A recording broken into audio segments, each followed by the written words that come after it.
Councilwoman Seals to lead the prayer, and Councilwoman Wiggins to do the Pledge of Allegiance. Look, they get shocked every time I do that. Bow your heads if you would like. Father God, we thank you for today, for this is the day you have made, and let us rejoice and be glad in it. We thank you that you will lead us and guide us into all truths and political truths, most definitely. We ask you to guide us into the things that we need to do for our city so that we can become a great place to live, work, and play. In Jesus' name we pray, amen. Amen. I pledge allegiance to the flag of the United States of America and to the republic for which it stands, one nation, under God, indivisible, with liberty and justice for all. Amen.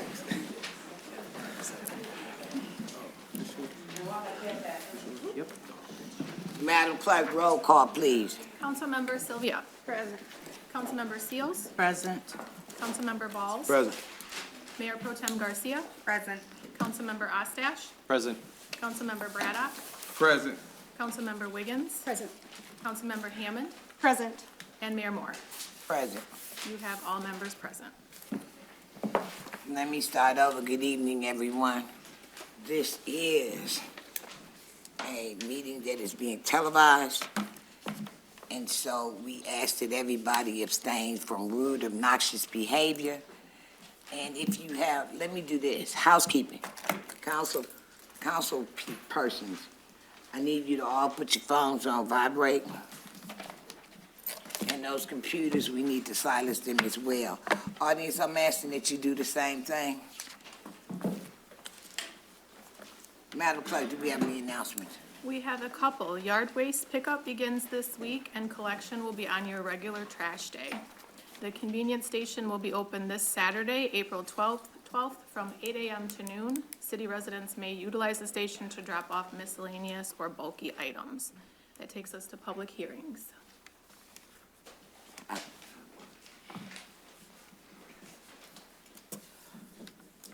The purpose of a public hearing is for the public to address the council as a whole and for council to hear your comments from the speaker regarding a specific topic that is being requested. Speakers must limit their remarks to the subject at hand. I'm going to say that again. Speaker must limit their remarks to the subject at hand. Please state your name and say if you are in support or in opposition of what the public hearing is about. The main speaker, who is the designated speaker, is allowed to, would be the first speaker. They're allowed to speak 10 minutes. Anyone thereafter has 3 minutes. Madam Clerk. The topic of the public hearing is the 2025-2026 Community Development Block Grant Program Emergency Solutions Grant Program Home Investment Partnership Program. Do we have anyone here that would like to address the issue? Please step to the podium and state your name. Good evening. I'm Valerie Toney, and I am the chairperson for the Human Planning Commission for the City of Saginaw.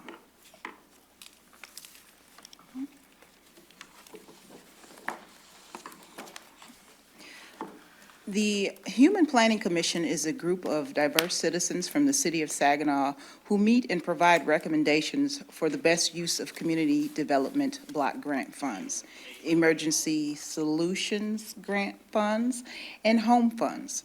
There are many factors that go into reviewing organizations' programs and services that are provided to the underserved community at large. We believe that nonprofits applying for these dollars have a responsibility to not only resource locally for specialized services, but to also seek partnerships with other organizations to reach more households. Established local resources can assist organizations in delivering quality services in our city through new and existing programs. Human Planning Commissioners appreciate the opportunity to serve our community and would like to thank the council persons that attended our sessions. We'd also like to thank the city manager staff, the director of the Office of Management and Budget, deputy director of OMB, and the block grant staff for their help and support. The commission is excited to provide a brief narrative that is in alignment with the strategic plan of the city and supports the funding recommendations you will consider in the funding chart provided to you for your agreement and approval this evening. The Human Planning Commission's primary purpose is to provide constructive and effective citizen input in an advisory capacity to the City Council. Commissioners serve the City of Saginaw by working to assist the City Council in solving community, social, and physical issues. The Commission's goal is to ensure that community residents have an opportunity for self-development and to provide an opportunity for those who live in respective neighborhoods to identify challenges, issues, and priorities within their neighborhoods. The Commission also seeks to understand and identify resolutions for those concerns. So in September of 2024, Community Development Block Grant staff invited nonprofit organizations to submit applications to be considered for the fiscal year 2025-2026 funding cycle. The Human Planning Commission entertained presentations from Emergency Solutions Grant applicants in November of 2024 and CDBG and home applicants in January of this year, 2025. The applicants were given 5 minutes to present to the Human Planning Commission for their organization, and the commissioners had 10 minutes to ask questions and clarify information that was presented. Once those presentations were complete, the Human Planning Commissions submit their funding recommendations to the city manager, who then submits them to City Council for consideration. Each request is given serious consideration during Human Planning Commission deliberations for CDBG, ESG, and home grant funds.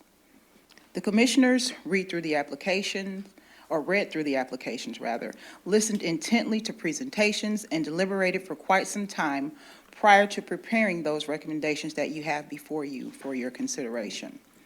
The total estimated CDBG funds that are available for 2025-2026 are estimated at $2,273,537. The requests for funds totaled $3,694,691, which includes requests for ongoing projects and an additional $630,805 in new activities.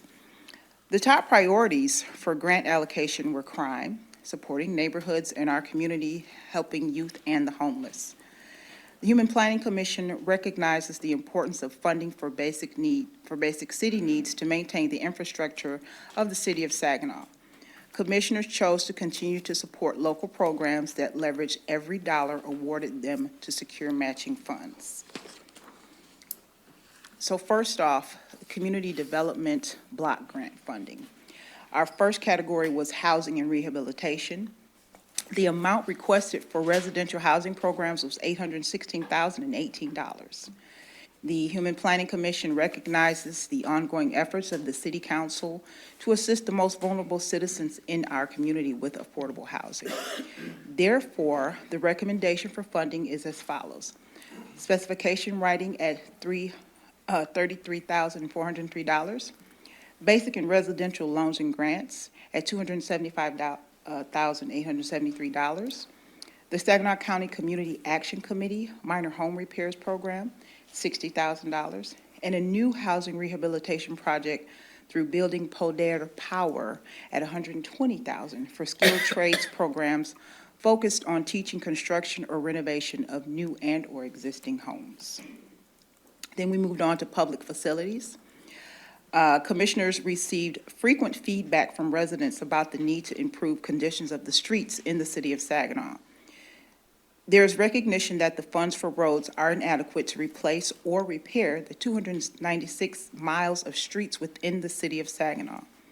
Commissioners value the ongoing efforts of the city to maximize existing funds through matching funds and pursuing the strategy of seeking additional funding when possible to support the infrastructure of the city. Therefore, the recommendation is for the engineering division to receive $350,000 for street resurfacing and $80,000 for the construction of ADA ramps. An additional $10,000 is recommended for Saginaw County Youth Protection Council to repair the front steps at the Interlink shelter. The total funded public facilities projects total $440,000.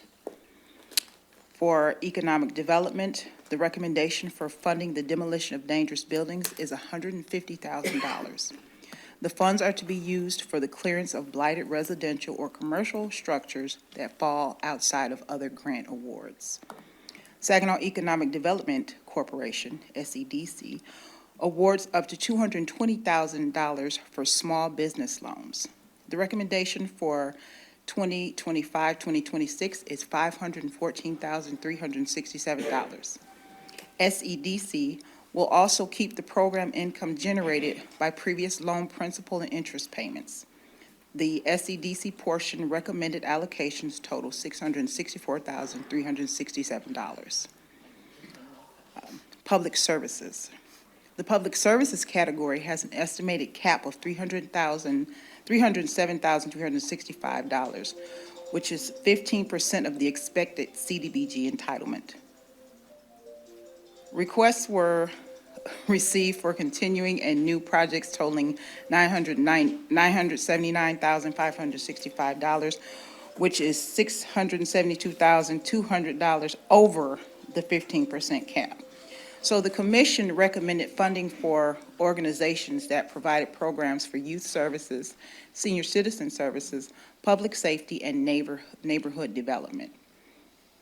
The Human Planning Commission recommends that Saginaw Youth Protective Teen Parent Support Program be funded in the amount of $32,000.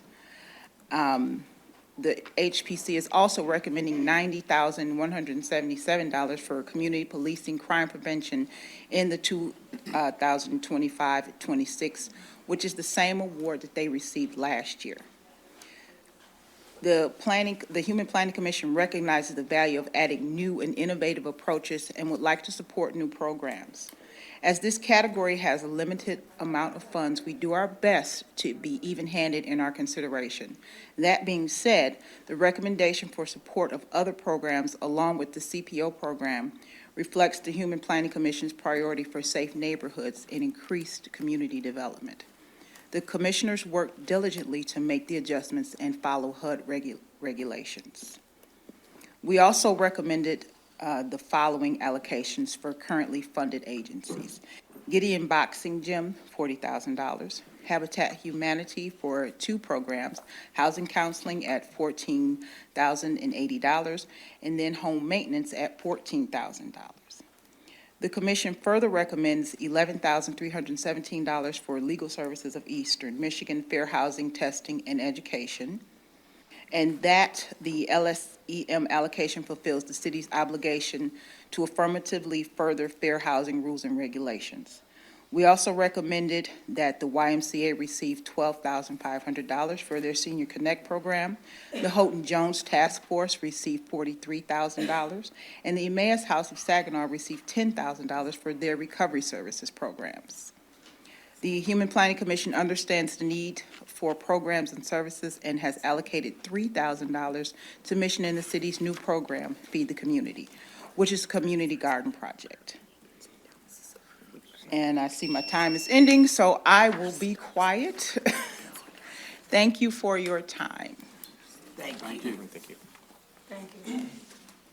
Is there anyone else who would like to speak to this subject matter? Yes, ma'am.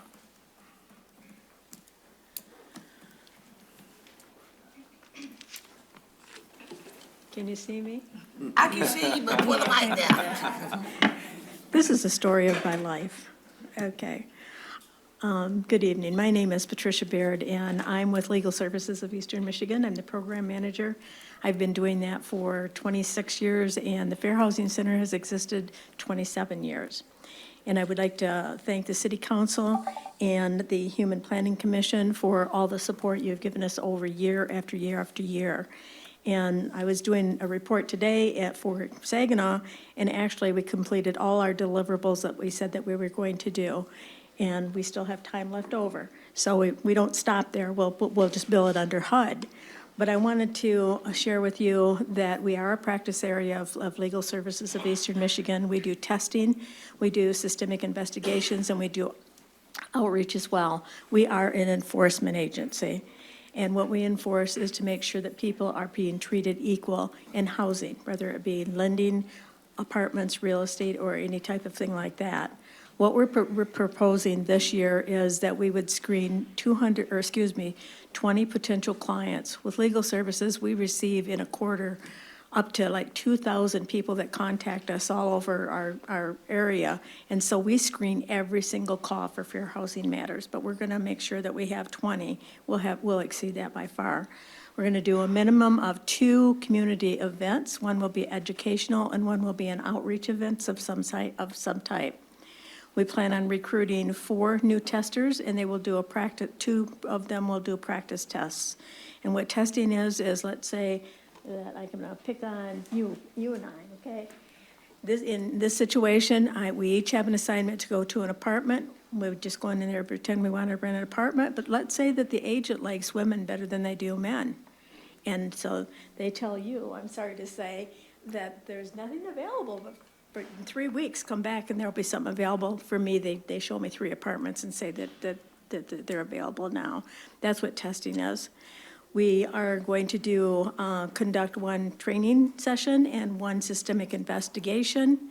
We'll do 5 paired tests, and we will file complaints and negotiate our complaints. And I'd like to share with you a couple, if time allows, of cases that we had that I noticed just this morning. We had one person who was being stalked and under domestic violence situation, and they would not let her get out of her lease, and yet she was being traumatized. We helped with that situation. We were able to break her lease.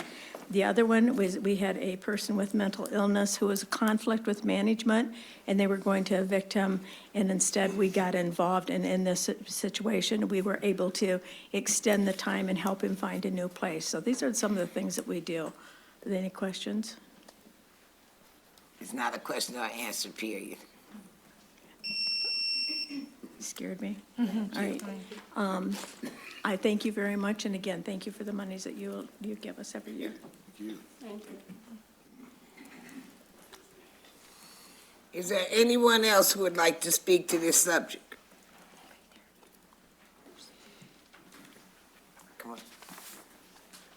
I got the same problem you do up here, so. That's right, because I sure didn't see you.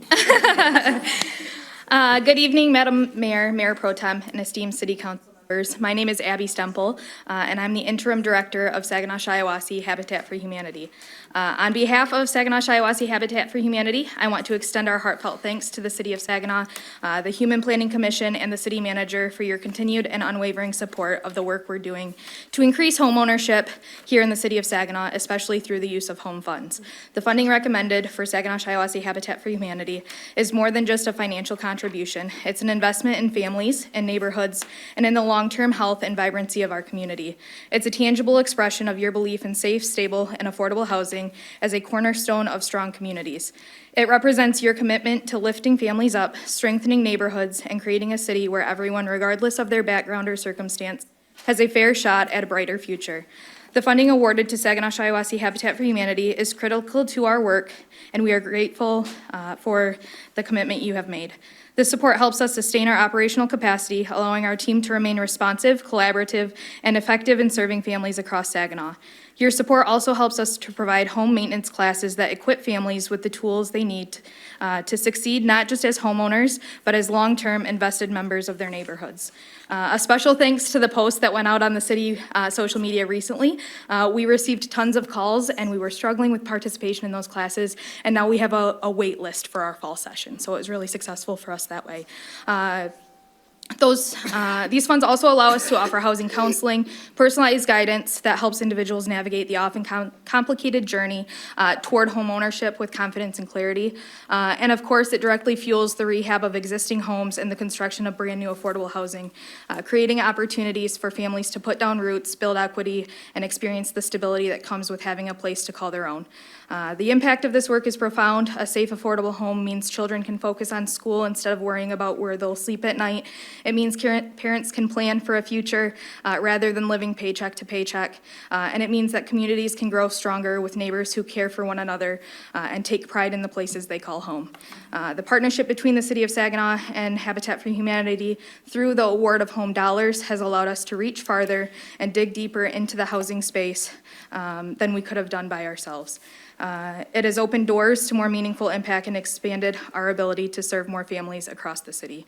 We're truly grateful for today's partnership and for the trust, collaboration, and the shared commitment to creating a Saginaw where everyone has a decent place to live. Thank you. Thank you. Is there anyone else who would like to speak to this subject matter? Thank you. Can you see me? Thank you. My name is Fred Lewis. I am President and CEO of Compassionate Care Network, a nonprofit 501c3 that was created in 2016 with a focus on homeless, providing housing for homeless and homeless veterans. We've been in existence since that time. And in that period of time, we've been renovating projects that we have picked up from the land bank and just right out purchasing. We now have 17 properties that we have put back on the tax roll and are moving forward to do greater things. We've had this privilege to present to the committee that you just heard from, and we're trying to move forward with that project in that we do home repair grants as well. We're partnering with Isabella Bank and Federal Home Loan Bank, who does the funding, but we provide the process to get these things done. And we've done in that time 45 houses or more that we renovated over the last 4 or 5 years. And we're trying to up our game. So that's our process, and where we're moving to. Our acronym for our mission statement is TEACH, T-E-A-C-H, train, teach, which means basically train, educate, and advance community health. And we found that in our process that if we can, and we've noticed it even on the projects that we're doing, when we renovate a house, the people in the community kind of up their game, and they can mow their grass, they're moving abandoned cars and what have you. When we go into the community, we talk to the people who live on the streets. We meet with them, talk to them, and try to get them to appreciate that we're there and what we're doing. So thank you in advance. Moving forward, our plan is to acquire, renovate, and sell to first-time homeowners. We're partnering with Huntington Bank, as well as Isabella Bank. And their mortgage people have been working with us to try to move forward with it. One of the things I would like to do in Saginaw as well is infill with new homes. I already have a builder out of Troy who wants to come here and do model homes. He's going to do them, he says, on his dime until we can get them moving to the point of sale. So thank you in advance. No, thank you. Thank you. Is there anyone else who would like to speak to this subject matter? Thank Good you. afternoon, sir. Thank you. Good evening to our city manager, city council. Just wanted to quickly thank the Human Planning Commission. My name is Hurley Coleman, Executive Director of Saginaw County Community Action. As you heard, the last 3 speakers, including myself, have been in the space of housing. When we do our needs assessment every 3 years, this last assessment that came out in '22, which we'll be doing again this summer, will point us towards what are the needs in Saginaw County. And the top 3 needs that we conducted are all around the space of housing. So you've got home repair, affordable housing, and safe housing, and then you have emergency repairs. And so between these areas of home and housing, these partners that are in the county are absolutely essential to making this happen for the city as well as for our county. I can go on and speak well about every provider that is in our county, and we are grateful for every provider because we can't do it by ourselves. The issues are too big, they're too great. It's too heavy of a lift for one organization to do it. And so I salute my fellow leaders in this space, and I'm grateful for the Human Planning Commission for the amount that we have. We were able to do 10 out of the 12 homes. The other 2 homes that were on our list from our giving cycle were not able to get in due to some very catastrophic events that happened within those families. And so we were able to divert those funds to put more money into those other homes that we did. So we do plan to do the same thing and try to leverage our dollars to maximize every home and every opportunity. And so, again, I thank the Human Planning Commission. I also challenge those in our residents to continue to fight for the dollars. We're grateful that CDBG is in our city and that it is here to make these moves.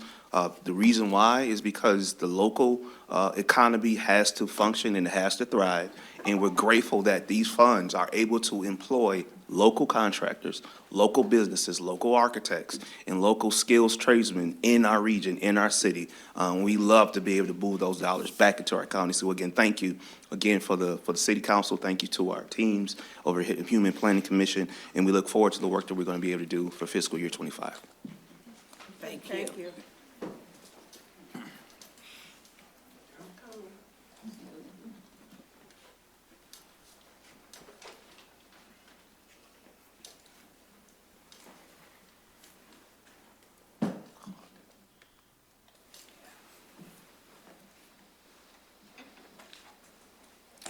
Good evening, Mayor Moore. Good evening, City Council. My name is Anjanetta Irvin, and I'm the president of Holden Jones Neighborhood Association. I would like to thank you for the funds that we have received from you guys. Also would like to thank the CDBG for helping us out. We're still in the middle of our after-school program, but we have a summer program that's off the chain coming up. And the funds that we get would help get the children on our bus, have a safe place to come to in the summer, and our workers, young people, have a place to work and enjoy the summer. I just want to again thank you for the funds and thank you for considering us. We have a community meeting Thursday at 6 o'clock. For more information, stop by. Thank you. Thank you.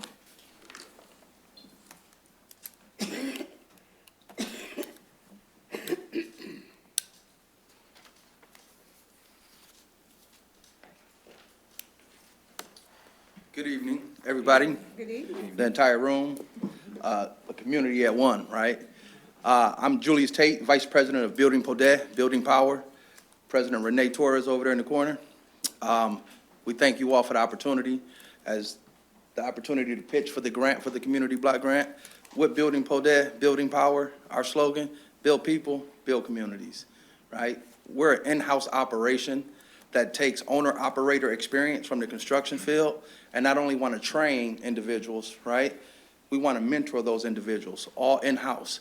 What we've solved the last 6 months, I think we totaled 82,000 miles in the last 6 months. So that's almost 6 years of driving around the city within our assessments, right? We have not just opportunities, we now have partnerships, we have affiliations, all the way from the hospital that we just met with this morning, that's got over 2,000 lots that's willing to part with us as we bring new homes into the city from scratch, from ground up. We'll look at some rehab opportunities, but you're talking about a company of people, not built on money, right? There's resources, and we want to make sure that those resources are delegated to the right people in the right places, right?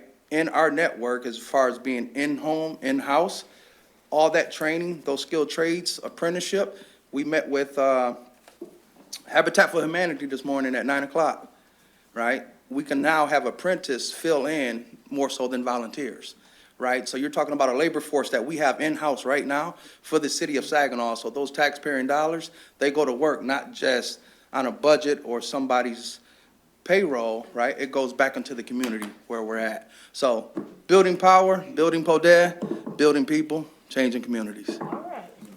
Thank you. Do we have anyone else who would like to speak to this topic? Second time. Do we have anyone else who would like to speak to this topic? Third and final time. Do we have anyone else who would like to speak to this subject or this topic? I need a motion to close the hearing. So moved. Second. All those in favor signify by saying aye. Aye. All those opposed, nay. Madam Clerk. That takes us to public input. Okay, public input. You'll be called up to the podium by the clerk. Again, please stay on the subject matter that you came to talk about. You have 3 minutes. You will be timed by the timer. I ask that you abstain from booing, clapping, and any obnoxious behavior. Madam Clerk. Our first speaker is Matthew Harris.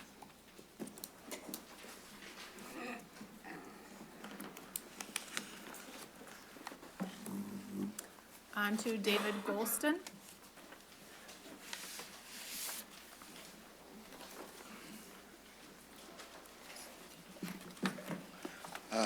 Good afternoon, Commission.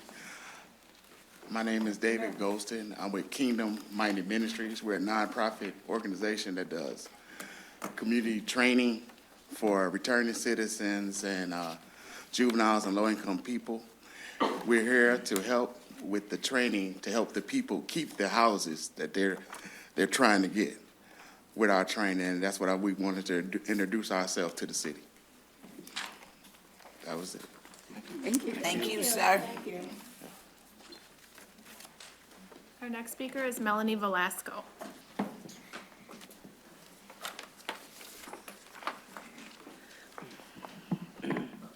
My name is Melanie Velasco, and I'm here at the topic of Saginaw's conditions with roads, those crazy cable boxes spilled all over the place, alcoholic drunks throwing their bottles all over the place, which could damage and actually could kill somebody if they were available in the middle of a fight. Saginaw is beginning to look like a wreck because of a lot of homeless people. So there you go. We need homes for abandoned, lost, neglected people.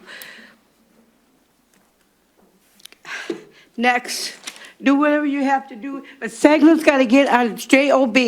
This has got to go on too long. You see people walking the streets because they got nowhere to go. Nobody that cares. It's crazy.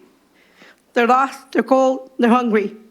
It happens in the jail. People are released from jail, or they released from their habitat. Where do they go? If somebody in the family put them in jail, where do they go? Where do the rescue, the people that come from rehabilitate, where do they go? They're scared. I was in McDonald's about 5 months ago. This woman got out of rehab. She had nowhere to go. The courthouse, she had the jail. Where'd she go? Could she go back to her husband that just put her in there because he's domestic? He said she domestic violence. No, we need a caravan to come and get these people so they have some place to go so they can get their butts back home to where they belong, the people that love them. And the major concern is my cat. I'm not giving up on my cat, Maya. I named her after Maya Angelou, and that's the reason why, because she's a fighter, I'm a fighter, and I want Maya back. And you people can do it. All you gotta do is call animal control and say, Melanie Velasco is not a neglective, abusive pet owner. There's your proof. $700 in emergency veterinarian service on Tinnabawasi. It's $100 to get in the door. I had it. My cats mean everything to me. They're my babies. And Maya is my medical companion when I can't breathe at night. She wakes me. She lays right here. My niece has her, and all she is a lowlife. Not only has her license been suspended, they've been provoked, and she's been to jail for molestation. She's got my cat. She's a great owner, right? Look, the proofs right in the paper. $100 per visit to see my cats in there. One was an abandoned kitten, 2 months old. $100 to get him in the door. Plus the medication, another $100. I'm not a neglective or abusive pet owner. I want my cat back, and you guys can do it. I voted for every one of you. I voted for you. I voted for you. I believe in you. I believe. Thank you. Our next speaker is Joseph Morrison. On to Alexis Thomas.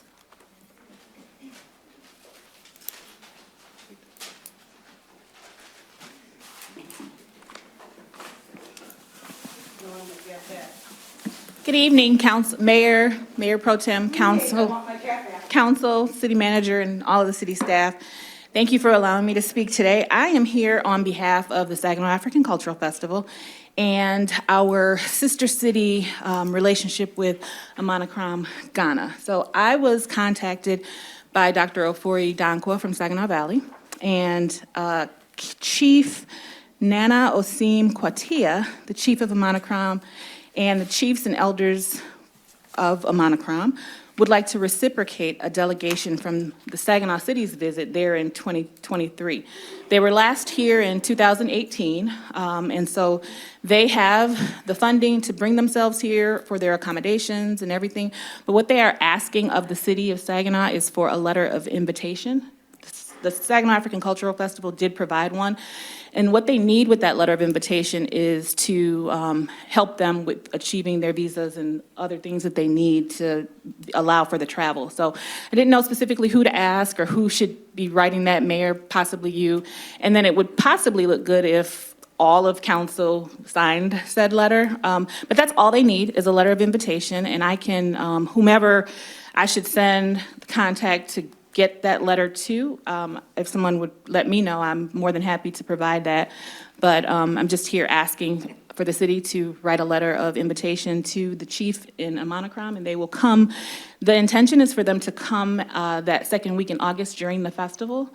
I'm not sure how long they'll be staying, but they didn't need anything of us other than a letter, and that's all they're asking for of the city. So I would appreciate if you guys could reciprocate, and thank you for your time. Thank you. Final speaker is Evelyn McGovern.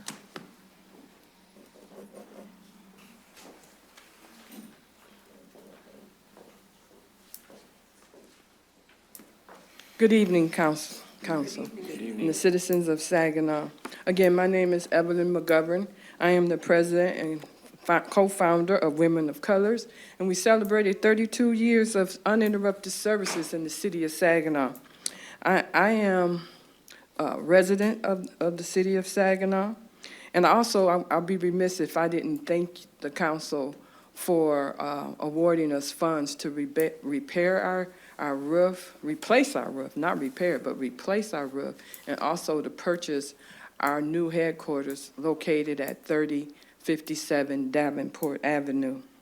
I just truly want to thank you for making a dream come true that we thought was never, ever possible. And so I just truly want to thank you. And the reason why I'm here, you should have received also the flyer, and it's called Your Voice, Your Choice Youth Explosion. It's coming next week, coming fast. And so we wanted to invite you. We also wanted to invite citizens of Saginaw, as well as parents and families, to come out and join us at the Thompson Middle School, located at 3021 Court Street, Saturday, April 19th at 11 o'clock a.m. to 2 p.m. And our guest speakers includes our mentee and volunteer, Christina Yarn, as well as, and we like to promote our Saginaw residents. We have some really talented people in our community. And so whenever we have an opportunity for them to share their talents, their gift, talents, and skills, we do that. And so we have a Lundell Cook. He's a singer, author, and advocate, as well as artist and producer HBK Boom presenting. And we have a mentorship organization, as a lot of us may know, called The Help. They'll have a panel of youth and individuals speaking. And we have a speaker coming from Atlanta, Georgia, Dr. Terrell Webb. And we also have our own native, L.G. Smith. He was a national well-acclaimed actor and singer. be joining us. And so I just hope that you would come out and join us. And also, if you haven't been to our Building Women of Color's office, which I hope will eventually be, our goal is for it to be a community center for all. And so if you haven't visited our office, I invite you to come. And I know some of you have been already and you have new council members, so please come. We're open, and thank you. Thank you. Mayor, that takes us to remarks of council. Council members, you are allowed 3 minutes as well.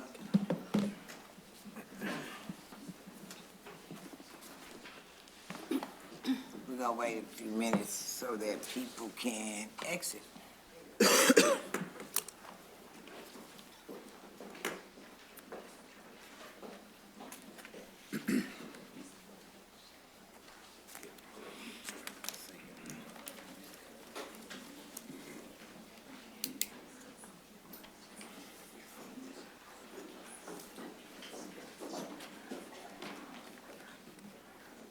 I thought the city manager knew how to clear the room. We not doing too bad up here.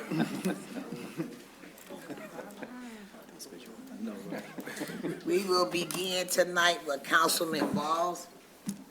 Thank you, Madam Mayor. I'd like to thank everybody that received funds from the Community Block Grant Program, and I'd like to thank you all for the services that you render to the city and our citizens. And it's really good to find out that somebody has tapped into the resources of Federal Home Loan Bank. They have a lot of funds that's available for community events. I know they even have one thing for emergency housing. Haven't anyone tapped into that yet, I don't think. But they, for people that will house people overnight, they got funds for that. So I know that for a fact. So I want to thank you guys for doing the great work you're doing for the city of Saginaw and our citizens, because they need it so much. You know, considering the fact the industry have left here, we got a lot of citizens who don't have the opportunity maybe to go into upward mobility jobs that can take care of their homes or either themselves right now. So thank you so much. We don't have a lot to say today, but I appreciate everybody that's mentoring our youth. Your Voice Explosion is coming up this weekend. I'll definitely be there. I'm a member of HELP, and I would definitely be there and bringing some of my mentees to this organization, because I tell you, working with these youth, you find out all the problems that we have in the city of Saginaw, and it's unbelievable with some of the issues that our teens are facing here in the city of Saginaw. I'm a member of the school liaison board meeting with the school and the county, and at the next meeting, I'm going to suggest that we have the students start wearing uniforms back in school, because I know a lot of kids who don't have, and they feel like they less than, and I know some kids that do have and think they more than other kids, and that cause a lot of conflict in our community. So I think uniforms would be a great thing for some of our children to build self-esteem up in the kids who don't have. So I know there's some things we can do in the city of Saginaw to make this a better place, but we got to start with our youth. And I'd like to thank the brothers for starting the apprenticeship program. You know, we really need that. As a once apprentice pipe fitter myself, and have raised a master plumber in my family, and who's raising he's apprenticing his son because he have a master's license. And so, you know, these things can continue. If one person get it, they can keep passing it on to our community. And I'm glad that you guys are doing what y'all doing. Help out our community a lot. So I will be sending some people y'all way too. So I'd like to thank everybody for the efforts that they have in trying to make Saginaw a better place. Thank you. Thank you. Next, we have Councilman Ostash. Thanks, Mayor. Welcome everybody who is still in the chamber tonight. We still have quite a large crowd here, and everybody watching from home.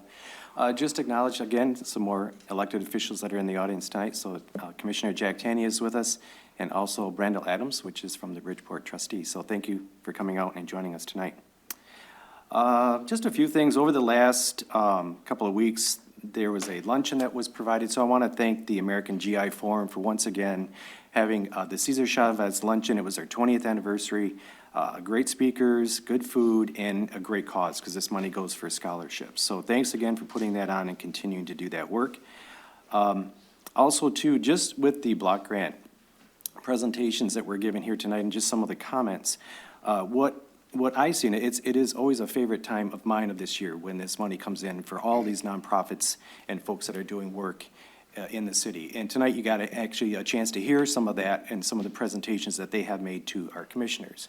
So again, it takes a village. I think that's what you're seeing. It's a lot of people doing a lot of things in this city. So thank you for everything that you're doing for our great city of Saginaw. And then also, Ms. Evelyn, thank you for bringing the pamphlet here for us tonight. I'm going to put that on the calendar. I'm hoping to stop by.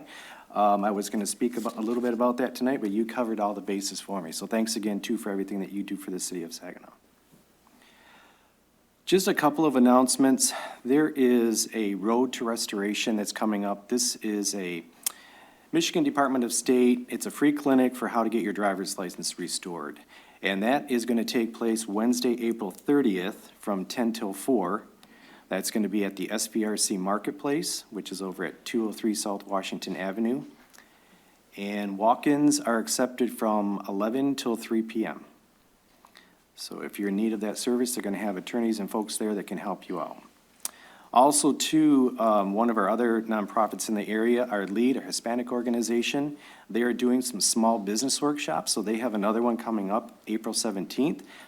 This is kind of near in my area of IT, so it's AI and small businesses. That's going to be from 6 till 7:30, and they are holding their events at Saginaw Valley State University's Riverfront location here at 200 South Washington in Saginaw. And then also, too, I just want to, I've only got 32 seconds left, but real quick for Compassionate Care Network that was here, I was actually going to speak about that a little bit tonight, too. So thank you for going a little bit in a deeper dive than just the pamphlet that I have here, but I have put this out on social media as well, so thank you for everything you're doing. Mayor, that's all I have for this evening. Thank you. Next, we have Councilman Braddock. Thank you, Madam Mayor. I'd just like to thank everyone that's present today and all the people who came today. And I see a lot of positive things going on in Saginaw, and I'm proud and appreciate the people who are sacrificing and volunteering their time and making the efforts and working for our communities. We need to continue to collaborate and ensure that resources reach those who need it the most. But I believe we need to address one of the most pressing issues in our community, and that's gun violence. That has devastating consequences for our families, neighborhoods, and our entire city. We cannot ignore the reality that many people in Saginaw have lost parents, siblings, and loved ones to senseless shooting. The tragedies do not just claim lives, they leave behind trauma, economic hardship, and a cycle of violence that affect our communities and our families. Gun violence does not happen in a vacuum. Firearms do not simply appear in the hands of children. It has to go through the hands of an adult first. Whether knowingly or unknowingly, that plays a role in this crisis. Illegal gun sales, unsecured firearms, theft, and systematic affairs all contribute to the pipeline that puts weapons in the hands of our youth. If we are serious about protecting our children and making our streets safer, I believe we need to address that and make that a priority too. There's a lot of good things happening in Saginaw, but I think that we need to try to figure out some intervention for our public safety with this gun violence. And that's it. Thank you, Madam Mayor. Thank you. Next, we have Councilwoman Liggins. Thank you, Madam Mayor. Thank you to everyone who is in attendance today and left earlier and spoke at our public input. Thank you for all the work that all of our nonprofits are doing for our community to make it better. I appreciate it because we need you. Thank you so much. A couple of weeks ago, I had the opportunity to spend some time in our nation's capital, Washington, D.C. Got to go with a group of very inspirational young people from our city right here, along with hundreds of other young people across our nation, speaking on topics that are important to them. And so we got to meet in the office of Senator Slotkin and talk about the importance of SNAP benefits and Medicaid in our very city here. It was inspiring to see our young people grasp the topic that they are the power and that with them there is change and that they don't have to believe the rhetoric that their vote doesn't matter, their voice doesn't matter. They got a glimpse of what they can do collectively. and it was inspiring to see, and I was very thankful to be a part of that. Thank you to Charles Allen, who put most of that, as far as the kids together, getting them to DC. A lot of them had not been out of the city of Saginaw. So it was great for them to, maybe they started out with, this is an adventure, you know, I get to get out of my house and do something. But hearing the conversations on the ride back, hearing the passion about what they believe and why they want to fight was tremendous. And I'm excited to be a part of that and to see that continue to grow. So I just thank you for that, and I really don't have anything else. Thank you. You know what? I need to apologize. I messed up two people's names up here. That's Councilwoman Sylvia, and I just did it 3. I'm sorry. You always do mine. Apologize. It's not Liggins, it's Wiggins. Next, we have Councilwoman Hammond. Thank you. She thought I was gonna mess it up. We're good. We got it. Just the past couple of weeks, since I've gotten on council, we've had a lot of conversations, deep conversations with both community leaders, stakeholders, and folks in the business of building housing, affordable housing, developing housing, because it's very, very difficult. I see a few people in the audience that I've gone to some of these meetings with, particularly with MCOG, and they've been doing great work. They're working on solutions now, working towards solutions and collaborative approaches, which I'm very excited about. But the game of affordable housing and how to build it changes every 6 months. We have a new phrase. The newest one is attainable housing, by the way. That's the new lingo we're going with. But I'm really excited from both our city staff perspective and a lot of folks in the community stepping up and who are getting this money, who are making these partnerships, who are making development happen, because it's absolutely a need. And thank you to Councilman Braddock because for bringing up the issue of gun violence, because it really is a punch in the gut every time you see a press release come through or you see it come through social media or the news or whatever that another young person is killed from gun violence, and it destroys multiple lives in the process. And it's really hard to see any of the work here on a small scale make a difference in the face of people dying. But the best to do is try to figure out intervention points as many places as we can. And I personally believe that housing is one of those, and that's why I work so hard to try to inform myself of best practices, get out there and try to hook up with people doing the work on the ground, have conversations, have meeting, and make sure that we're progressing on this issue. So I did put in a scholarship. There's a Mishta Housing Conference happening on May 14th, which happens to be my birthday.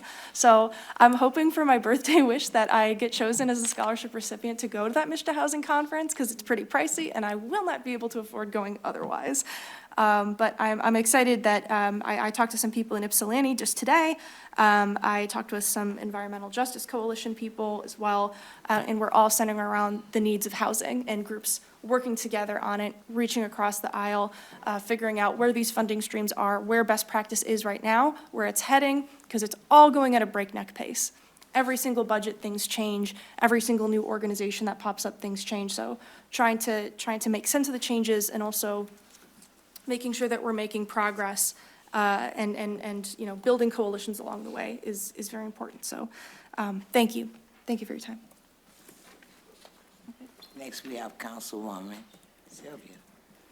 Thank you so much, Mayor. First of all, I'd like to say thank you so much for coming to your city council meeting this evening.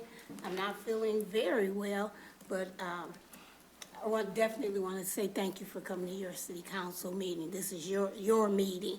I'd like to say thank you to all of the young people that came up and spoke in regards to the public input.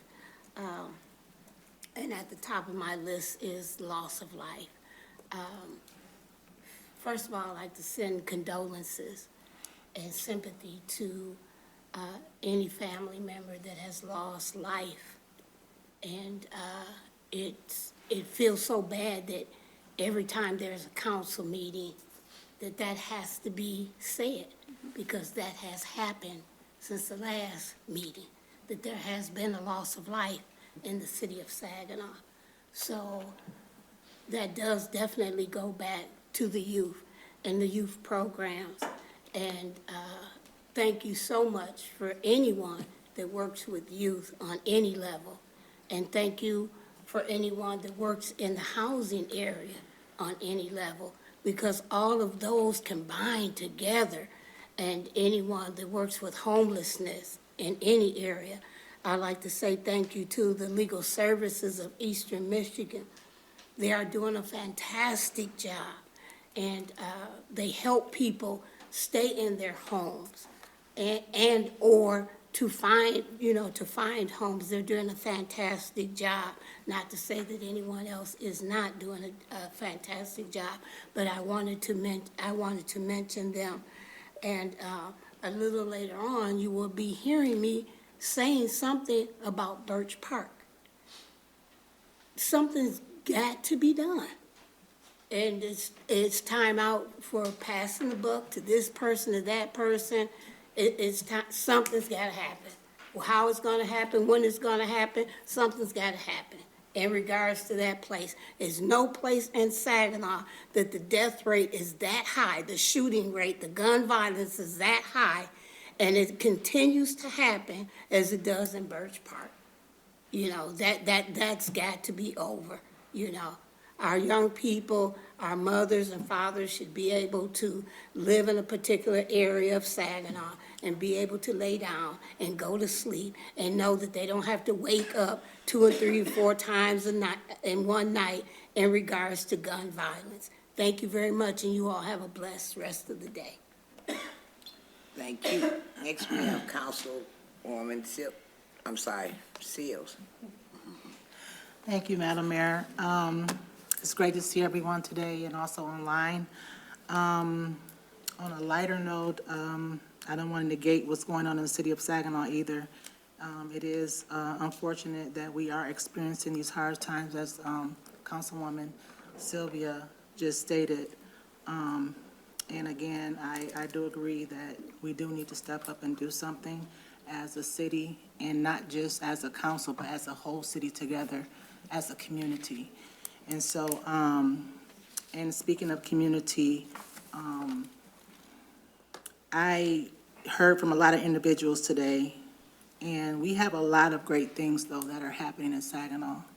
And I don't want to just harp on the negative, but I like to look at things from a positive perspective, too, to help balance out the negativity that's happening around us. We heard from a lot of great entities today, a lot of great organizations that are coming here. They're already here in Saginaw, and they're setting up shop here in Saginaw. And we thank you guys for coming here and putting your, just not your money, but putting your blood and sweat here. We appreciate you coming here to help us out, because this is what we need to make the changes that we need for our city. It's going to make a difference. We just have to keep pushing and keep moving forward. Since my inception here at City Council, I've grown a lot, and I am a certified teacher, also a member of my leadership team at the school that I serve. So I'm going to come to you from a teacher's perspective, and I'll do this a lot. I've decided during this time I have 3 minutes to actually teach. So according to the Ethics Handbook for Michigan municipalities, no governing body can officially conduct business without rules, okay? So truth in government depends on a set of procedural rules that are followed consistently. And I'm talking to you, Saginaw, but I'm also talking to us, City Council. So being consistent with our rules is going to make a big change. We need to know our rules, and we need to be consistent with them. It's going to give us opportunity for all of us to make the decision, not just us, City Council, but also for the citizens to help us make these decisions.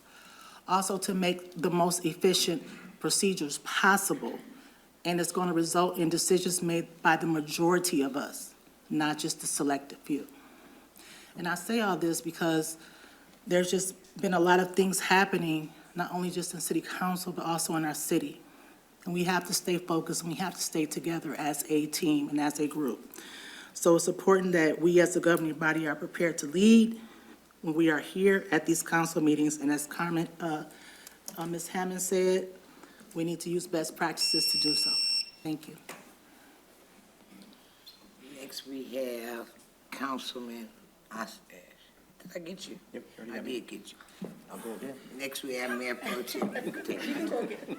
I ain't got my turn.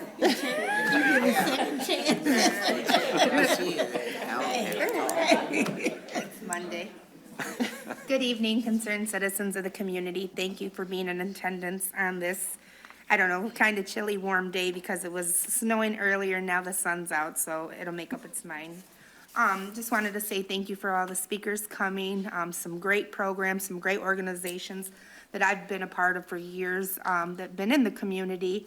And also I want to thank, my people's Fred and them coming out from Compassionate Care. I did have a family member utilize their services and they were so friendly and easy to work with. They made the process really smooth. And it was great because I had forgot about this program in my earlier years, that it existed still. And so one of my family members was actually able to get a roof and some gutters in his home. He qualified. And so it's a great program. They've been around a while and, there's really good resources out there for our community that people are not aware of. So a lot of time, it being me a social worker, people hit me up and say, hey, what's this or that? So, the basic needs program this week, make sure, I got a ton of flyers. So if you guys want any of mine, you want to pass out to city residents. I always share the community alerts, so make sure that you guys are looking to see what's available because there is a lot of programs, especially for our seniors and disabled. I used to be part of Saginaw CAC where I was a social worker and I had did the weatherization, the minor home repair programs, and they still exist. So I'm hoping for Building Poder, they're the new younger kids on the block, that they'll come back years from now saying, we've been in business for 20 years helping the city of Saginaw. So I look forward to their efforts. I'm excited to see them. I know they've been working hard diligently with this new program, and it's going to be great because they're mentoring new youth that are our future leaders. So it's going to be a great program because they're going to be learning off each other. So I'm excited to see it and go visit the good things that they're doing. And thank you for Women of Colors. I've been wondering, I haven't heard any more, so I'm glad she came and shared the updates, and I do need to stop in. I didn't get to go when they had the open house and see, but I have seen the pictures on Facebook, so I'm always looking and seeing what resources are available for my community. This Friday, I will be on TV5 with the Eastside Soup Kitchen. I'm currently the vice president of it, and I'm going to be taking calls. So if you guys want to call in and donate any money, it's for a great cause. We're serving over 800 people at lunchtime at the Eastside Soup Kitchen. So they're going to be having Easter's coming up next weekend, so they're going to have their service Monday for the kids. So I plan on stopping in and seeing, I believe they're gonna have the bunny and stuff like that, and just volunteering my time and giving back to the community. Okay, so just wanted to let you guys know too, the last time I was up here, a couple weeks ago, I had pneumonia, so thank God I'm still here breathing. I still have a purpose, and while I'm here, I'm gonna continue to be a big advocate for my seniors and my city of Saginaw. God bless, thank you. That's it.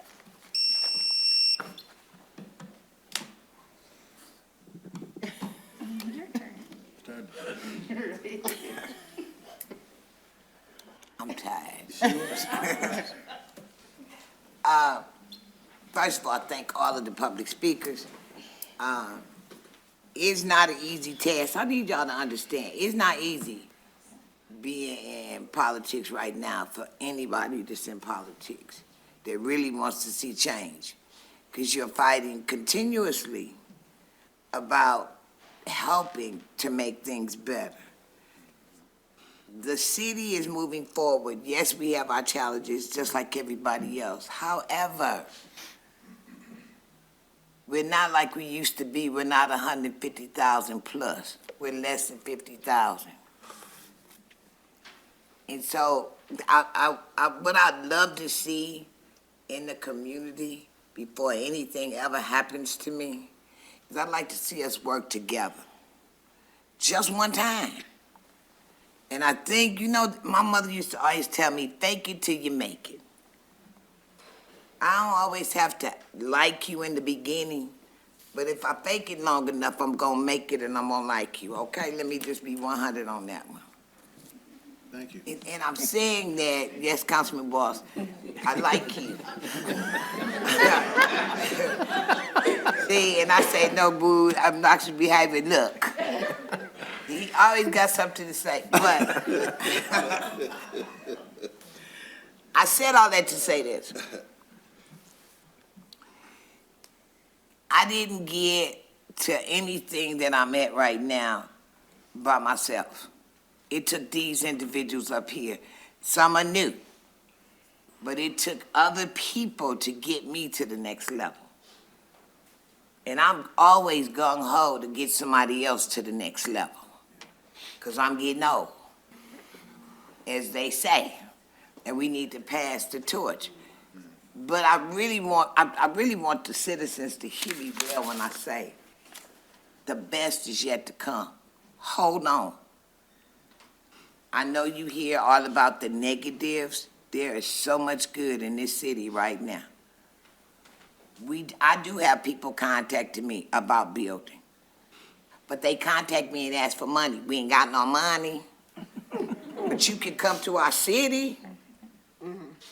One other quick announcement I need to make is Sunday at Hoyt Park from 4:30 until gone is the annual Easter basket giveaway that myself, Charlie Hammond, and Mike Gomez, the county, he's a county assistant sheriff, huh? Understood. That we are doing at Hoyt Park, 4:30. When they gone, they gone. I think we're gonna have 75 gold eggs. Thank you so much, Madam Clerk. That takes us to reports from the manager. Mr. Manager. Thank you, Madam Mayor. Just a few things, and we do have a presentation this evening. First, I do want to acknowledge it's very warm in here this evening, and we're going to be, as I mentioned before, we're looking for another alternative place for council meetings. We'd have to move in about 6 months anyway, because the whole second floor here will be closed. But we'll want to do that sooner because there's no HVAC in here right now, and it's quite warm. So we're looking at alternative locations, and we'll keep you updated on that. Currently, you'll see, and probably have heard, but most of these service departments are on the second floor right now, moved from the first floor. The clerk, customer accounting for water and sewer, and treasury are all up here. They'll be up here for the next 6 months while they work on the first floor, and then they'll move back after the first floor is done to their original locations, and then they'll start on the second floor here. And that should be in 6 months. Hopefully, we'll be done in a year. Fire Chief Hausbeck wanted me to mention the Fire Operations Day. Again, it's on May 3rd from 9 to 1. I know that's the same day as the parade. But if you're not going to the parade, if you want to contact the fire department and go through that, contact Chief, and he can help get you signed up for that. Our citywide meeting is Wednesday, April 9th, this Wednesday, 5:30 at Saginaw United High School, and it's going to be an update on the zoning ordinance update. And I do want to mention this because, we've talked about some of the crime, and probably 5-7 years ago, we really did a concerted effort on creating the Victim Services Crime Unit at the police department. A lot of people aren't aware of the services that they offer. So if any council members are interested in meeting with them to talk about that so you can take the information out, just let us know, or anyone in the public who's interested in that. And check out the website, or they can call the Saginaw Police Department Victim Services Division at 759-1260. April 6th through the 12th is National Crime Victims' Rights Week, so there's going to be a lot of focus on that. So if anyone wants information, or anyone that you know of needs help, please have them contact the Victim Services Division. And for our presentation this evening, we have Travis Hare, who is our city engineer here. He's going to update you, I think, some of the projects that we've done in the last year and some that are upcoming this year. It's one of our top complaints is roads and condition. And people complain about the condition, and then we get the complaints when the barrels go out. So I'll let Travis update you on what they're working on and what's going to be coming up this year. All right, good evening. You guys hear me on that? All right. Travis Hare, city engineer. I'm sure most of you have seen me a couple times for this presentation. The rest of you, hopefully I don't bore you to sleep. So just before I start, I wanted to introduce Ronald Rangel. He's our new assistant city engineer. He started in November. I think this is his first council meeting, so I told him I'd take it easy on him. So. All right, 2025 construction season, slated for another big year. Just, want to go over what we did last year, some of the summary, some of the projects from this year, and then kind of give a quick look at what we're looking at down the road. All right, 2024, two of our road reconstructions. We did 17th Street from Walnut to Janes, which I think finished up the 17th Street corridor. We did South Jefferson Avenue in the Historical District over there by the Castle Museum. We also did some road rehab on Sheridan Avenue, which included a crush and shape. We took that road down from 4 lanes to 3 lanes and added bike lanes on both sides of that road as well. Then we also, with our CDBG money, thank you, Planning Commission, did 3rd and 10th Streets last year. And we also did North Bond Street with the next fiscal year of CDBG money. We also did Hoyt Park Lower Drive, which I believe was the 101 funds. That was kind of a nice cap on the Hoyt Park improvements, and as you can see, I'm sure they're getting close to finishing their pavilion. We did have one bridge project last year, a Center Street Bridge. We just had to do some steel beam repairs, so not a whole lot on that one. Before I get into this, I just wanted to bring up quick, I realized a couple years ago we had some newer council members, so I had a couple slides on funding. I didn't put those in here, I apologize, I just want to do it quick. Act 51 revenue is state and federal gas and weight tax. So from gas taxes as well as Michigan license plate registration fees. That's how we get our funding for roads. Total, we're about 8.7 million for a year. Now that's not just for projects, that includes pothole patching, snow plowing, signal maintenance, pretty much anything you can think of, tree clearing in the right of way. So of that, about 2 million is for local streets and the rest is for major streets. Just kind of want to give that. We also do get about $1.2 million in federal funding through our planning organization. And those only go towards federal aid eligible roads. So you'll see, I'll point those out when we get further on. I apologize, I don't have slides for these, so I will be switching here in a minute. And then we also do rely heavily on some CDBG money every year, and thank you again for Planning Commission to recommend that award for this year. All right, enough of the numbers. Oops, excuse me. Come on. Oh. All right, because of the low amount of money, that we receive, and we try to spread it the farthest we can, we have these project selection factors that we look at. Primarily traffic volumes, condition of the road, based on a Paiser rating system, 1 to 10. There's kind of just a chart there. It's a really high level view on kind of what the Paiser is and what kind of fixes you should make. As the number gets lower, your cost to fix gets higher. So we try to, hit a lot of those roads in the fair category to keep them from getting to the poor category. So it's looking at traffic generators like the hospital, the schools, try to pick, commercial areas as well to try to benefit the most commercial people and residents as well in the city, to try to make our dollar spread as far as possible. This is a pretty ugly chart. This is our Paiser ratings, red being poor, yellow being fair, and green being good. So just kind of a snap back to 2021, about 4 years ago. We are improving slightly on both. It's just the funding's not keeping up with some of the inflationary dollars as well. Cost of construction's going up. Funding isn't really keeping up as much with that.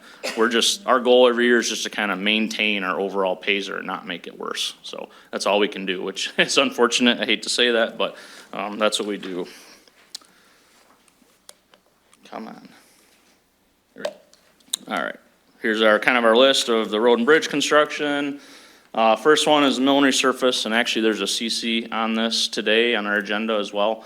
This was originally awarded in the fall. Due to contractor being busy, we had to push it to the spring. During the winter, the asset management plan was completed for water and sewer. So we're looking to add water main work on Fayette from Court to Madison. It's 4 blocks, so that's on the CC. That's a majority of the increase that's on that CC. But there is, we did add Harrison as well, a critical link for Covenant, because we had good bid prices, so we wanted to add that money to this PO as well. So besides Harrison, we're gonna be doing Fayette, Webster, all those streets bordered by Webster, Madison, Court, and Michigan. So that kind of 3x4 grid area. So we've done some of the ramps already. We're looking to resurface those roads after the water main's been done, assuming approval tonight. But hopefully once that's done, we'll have those done by end of June. That thing's not working. Okay. As you all know, in 2024, we passed a road millage countywide. The city gets about $1.2 million of funding for that, for local streets every year. We started getting some of the deposits in this spring, and so in the new fiscal year after July, we're gonna start implementing some of that money. First area we're looking at right now is between Court and Mackinac and Webster and Mason. I think the estimate right now, it says 1.2, we're probably at 1.3, 1.4, but we're gonna try to use some of our local street funding as well to do that. That's be a good sized project for us. It's about 3.5 lane miles, which means it's, almost 2 miles total of actual road being resurfaced. We're looking to start that in July and have that done about, Halloween. Concrete road repairs, so this was on here last week, but as of today, if we finalize our budget cuts, unfortunately, we will not be able to do this project, so apologize. Here's our big project. This is probably the largest road projects that the city's done. I mean, I can ask Phil, but it's probably one of the largest ones we've done in the last 20, 25 years. It's a full mile of Wheeler from Michigan to Gratiot, full reconstruction, brand new water main the whole stretch, and also from Ring Street to the south, we're doing a mainline sewer, which is the first time we've done one of those since I think 2017, 18. So it's kind of a unique project. And also with this one, we're replacing the railroad crossing. That's about halfway through that section as well. On this one, we're utilizing 1.44 million of federal funding, and then the rest, as you can see, road funding, water, sewer to make up the match. We are starting, it says March 31st, but they're not starting until next week. But we're looking at a completion probably around the end of October. Hess Avenue reconstruction. This is also using federal money. This is the last fiscal year that we received extra money for a couple of years. So we've got a lot of federal jobs this summer. This is a reconstruction from Jefferson to Sheridan, half a mile. We are going to be converting this from 3 lanes to 2 lanes. And hopefully converting from 1-way to 2-way as well. That'll be coming probably at the next 1 or 2 council meetings for approval on that. We're hoping to get that, and that conversion would happen from Williamson to Sheridan. With this project, we also will be putting bike lanes all the way from Williamson to Sheridan to connect with the bike lanes we just put on Sheridan. So our goal is to try to get, eventually get them to Center Street Bridge so that we can kind of connect with the trail and the Iron Bell that crosses there as well. Excuse me, as well. Next one is Adams and Cass Street. This is the one we've kind of all been waiting for 4 years. We're putting back Cass as a brick road, brand new brick. We got a TAP grant for this in the amount of about $825,000. This is a project we've kind of excited for. We'll have an archaeologist on site because there's maybe some sensitive areas there. We're hoping we don't find anything, but if we do, I want it to be a mastodon. They found one on the west side of the state maybe 2 years ago, and that was pretty cool. So we have, and I'm sure everyone has seen, there's a lot of work going on around Ezra Rust and Court Street. We do have the Court Street Bridge closed. I have a completion of June 20th. We're hoping to have that open sooner than that. They started early and they're hitting that very hard with the good weather we had for a while. Got a lot of deck and sidewalk patches there. Railing repairs, we're replacing all the handholds for the street lighting. That project is funded 95% by state and federal bridge funds, which is a program that we utilize every year. It's the best bang for your buck you're ever gonna see for grants. Next one is Lee Street and boat launch rehab. Lee Street goes from Niagara down to the Rust Avenue boat launch. This project is going to be utilizing ARPA funds. We were able to add some of these extra projects with ARPA from the Ojibwe Island savings. We saved probably about $2.5 million from the bids on the Ojibwe Island stabilization project. And so for the park purposes, we're utilizing here. So we're excited. You know, this road's a local. We don't have a lot of funding for it. And the boat launch is in need of some serious repair. So we're hoping to start that in the fall, probably complete it in the spring of 2026. This is just kind of a snapshot here. Do this every year just to kind of show, you know, right now we have a 65% match, let's call it, on our grant funding. So 35% includes the federal, CDBG, any bridge funds we have. Last year was 50-50. It was a good year, so we try to stretch the dollar as much as possible. Some other kind of non-road projects per se. As everyone knows, we're replacing lead lines in the city as fast as possible. I think they all have to be done in the next 10 years. Our guys can't keep up, so we're continuing to bid out water and sewer patch projects. I think which was awarded maybe 2 meetings ago was the next round. So this is probably going to be a yearly project for a long time until we get caught up. But just want to throw that on there. We are also looking at, we got a grant from CMF Spark program for the Riverfront Iron Belt Trail rehab. This is the section goes from Wicks up to Ojibwe Island. We did the Wicks Park piece 3 years ago, I believe, was completed. And so this is a zero match fund, or zero match grant, excuse me. We do have some extra costs in here. We added some extra work, so we'll be matching some of that.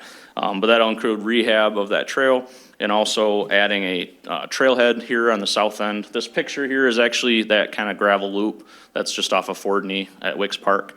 And so we're gonna be paving that loop as well, so it's not underwater every time we get a rain event. And then also putting about probably 7 or 8 parking spots there for bikers. Ojibwe Island and Crayola Park, bank stabilization. I'm sure everyone's seen a lot about this project. It is finally underway after we got our Eagle and U.S. Army Corps permits. They started this week, I think, actually. So we're looking at, you know, I say completion 2025. We're expecting to be before then. And we're all aware that, you know, fireworks get shot off of Ojibwe Island, so we're gonna be coordinating that. If we're not done, we'll be coordinating to make sure that happens still. But that's 100% ARPA funds. And then the next one, you know, allowed with the good bid prices we got, we were able to try to add the drive rehab as well. So we'd have the brand new bank on the west side of the island, and we have probably 7,500 tons of stone coming in for that bank, and we knew that this road would be gravel by the time all those trucks were done. So this is a good time to wait till the project's done, come back in, crush all the roads, put new pavement down, and that includes all the parking lots as well. So, and I don't have a slide for this, but we're also doing stage improvements. That's our facilities group. So hopefully when we're done this summer, you know, and maybe in the spring, Ojibwe Island will be pretty new, and hopefully trying to get some events back. Come on. And then also to cap off Hoyt Park, we have just a quick and dirty, cheap mill and fill on the surface on the upper road. That's the section by the warming house there. That's just off of M13. So we're going to go in there, and that's utilizing some of that extra ARPA money for the parks as well. One that we're excited about, thank you for giving us funding for this one. We had 3 buildings, 3 sheds that were probably about 50 or 60 years old that we've been band-aiding together. So we were able to get some funding to build a new pole barn out at traffic maintenance. We have 2 brand new trucks within the last 3 years that are sitting outside. And so we're building this not only for those, but also to store sign material, posts, street lighting, you know, you name it. It's gonna be really nice to get a lot of our stuff that sits outside to actually be somewhere inside. And then, don't yell at me, these aren't my projects, but I threw these in here for Mike and Ken. Well, actually, they did them for me. I'm just kind of talking on them. But Big one, I'm sure everyone's seen now, the tower is up. It's as high as the pedestal is going to go. Now I think they're working on building out the tank itself. So we're still looking at, I believe, Christmas completion of 2025. Towards the end of the year, a large majority of the budget is a DWSRF grant, I believe, that the state provided. So that's a huge project. Will be great for reliability of our system once it's complete. And kind of a side project for that same reason, we have the water treatment connections. This is why Ezra Rust is closed. There's about $8 million worth of piping work out front of the water plant to accommodate the water tower once it's up and running. So these projects are kind of on the same schedule, so that we're hoping that these will both be done around the same time and we can bring up the water tower into service. Another one that we have about half ARPA, half sewer funds is the Hancock CSO basin, as well as the parking structure that's there at Hamilton and Court. If you haven't been out there lately, there is no top deck on it right now. All you can see is beams. It's kind of, it's weird and cool at the same time to see that. There's a lot of work going into that. We have another probably 6 months or so before that project will be complete. But the deck will be brand new, and it'll be in good shape. It'll last another 35, 40 years or more with maintenance. And then that CSO basin will be secure after this project's done as well. I'm not going to read these off, but if you have any questions with them, here's kind of our, we've got a few of our annual projects. I listed some of the medical diamond infrastructure that'll be coming up in the next year, and then some of our federal jobs as well. I'll be back next year to probably go over the first, 11 or so on this list. And this slide's just another continuation. And then here's some of the future and proposed work for water and wastewater as well. I tried to keep it as short as possible, but do you guys have any questions at all? Question, ma'am. Yeah. On Cass Street, did you say you're gonna re-brick that? Yes, sir. Yep. Are they gonna re-brick that with Saginaw bricks? Unfortunately, we cannot. We were trying to salvage enough to have good condition brick to be able to put it back. There's just not enough to make it work. I got some in my house if you need. Yeah, we have a few stockpiles of them as well, but I'm not at liberty to say where. So, but yeah, we do not have enough to do it. I did look at putting a ribbon of Saginaw brick behind the curb, but due to the historic nature of the grant, it wasn't there before, so they didn't want it there now. Wow. So, just a FYI there. And those are Saginaw bricks here, aren't they? Correct. Okay. Yep. Yep, they're from, as far as we know, it's like 1878 or 1880, I think those are from, so. Anybody on this end? Because I'm going back to this one. Yes, Councilman. Thanks, Mayor. Hey, Travis, always Yeah. enjoy this presentation every year. So in the very beginning of your presentation, I'm going to go somewhere with this. You were talking about Act 51 dollars and money. Correct. And in my head, I'm adding up just under 10 million. Yep. But then as I'm looking at your presentation here, I mean, it adds up quickly. So if I'm just doing a lot of the math, we exhaust that money. Every year, yep. And then go out for grants to finish. Absolutely. We have to get grants. for Yeah, that? usually, it's the fact, I guess, we have to go through budget cuts every year, right? And I think that's gonna be coming to the city council. But the first thing we always do is we make sure the projects that have federal grants, state grants, what have you, we try to make sure that we have the match dollars for those. And then we kind of go from there. But we're constantly out getting grants. Now, some of these, the numbers may be a touch deceiving because that's not just the road funding. That's just that pie chart that I have there that shows non-city versus city. That includes the road, water, and sewer, general fund, all those funds as well. Okay. So that's not just the road funding. But, if we get a DWSRF grant for doing a water main, we'll still have some road pieces that we want to do as part of that project. So even though it's not a road grant per se, we would still have some work. But we're constantly, we have, large grants for raised grant for the Genesee Avenue Bridge we put out. We apply every year for, through Senator Peters' office and all those for earmarked funds. So, yeah, we're constantly looking at grants. We're trying to get every dollar we can. All right, well, thanks, because I keep this with me when I go to neighborhood association meetings, because Road questions are the worst. I normally come to you. Hold on. All right, Councilwoman Sylvia. Thank you very much. Thank you very much for your presentation. Slide number 12. If I can get back there. Speaking in regards to the concrete roads, a lot of times the concrete roads in Saginaw end up at the bottom of the totem pole, in my opinion. They don't get the repairs that they need because they're concrete. Yep. So when I look at this, it was included in this presentation for a reason. So what were the deciding factors, it had to be some, Yeah. in eliminating repairing of these particular roads right here? Yeah, so when you have a, And I'm gonna add Yeah. real quick, because I don't want to keep talking too much. Was there any dollars anywhere that you could squeeze to possibly do something besides putting asphalt on these roads? yeah, I mean, there's a lot of factors that go into it. Like these roads, when you have a concrete road that's failed and needs to be reconstructed, it's a very expensive fix. And we, a lot of times, don't have the funding for that. Roads like these, you have Michigan and Schaefer here. It's from Weiss to the on and off ramps of 675, so it's a total of maybe a half a mile.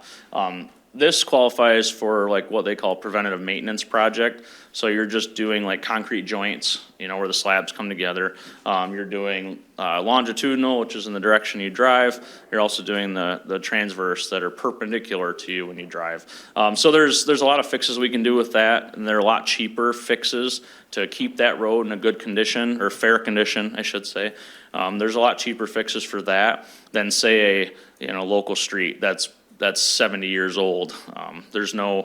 You're basically throwing money at a road that's not gonna do a whole lot if you just do some panel repairs or some cracks and stuff like that. With these roads are good candidates because they're at the right Paisley rating, they're at the right condition that allows you to bring the roads back up to a fair condition without spending millions of dollars. And so I was really trying to keep this in the budget, but we have a lot of grants that we need to match. And so that kind of played a part in that. We do have, this project is actually designed, ready to go, shelf, we're just ready to bid it, just looking for the funding. So I believe these are federal aid eligible roads, but we plan out 6-7 years for those. So by that time, these will probably be gone and won't be able to be fixed with this, cheaper fix, so. So you just need some help from Tim? Yeah, we need some help from the state and the federal government is what we really need, so. Okay, all right, thank you. Yeah, no problem. Councilwoman Bacon. Thank you, Travis, for Yep. your presentation. You mentioned Jefferson to Sheridan with bike lanes. Yes, Okay, I think that sounds cool. My question, you said one-way to two-way? correct. What was the thought process behind that? So there's 3 lanes there now. The traffic volumes have dropped significantly. So there's only, I think, about 1,500 cars a day maybe on that road. And because of that, you have 3 lanes wide, not enough traffic to really need the one-way anymore. We're seeing speeding. Not to bring up 5th and 6th, but the same kind of reasons that we converted 5th and 6th to two-way streets as well. And besides just conversion to two-way, we didn't need the 3 lanes.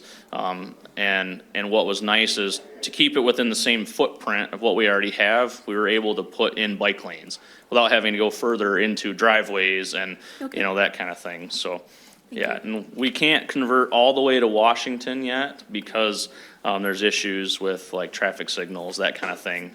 Once you get to the bridge, you got 2 one-ways that come together on the bridge, so those will probably never be converted. Those kind of have to stay one-ways, but had some issues. Otherwise, we would have went further with it, so. Thank you. Yep. Yes, Councilman Ball. Yeah, talking about 1 lane, 2 lane, over on Hess, in front of Mike's Wrecker. Yep. You plan on doing 2 different lanes going that way too, right? We're hoping at some point, but that's not in this project. Right. Yep. Well, I'm just saying, just take under consideration, all the traffic that guy got pulling cars in and out. Right. You got those big, I think they ought to maybe extend that to the other side of the tracks or something like that, because those guys got too much traffic going in there.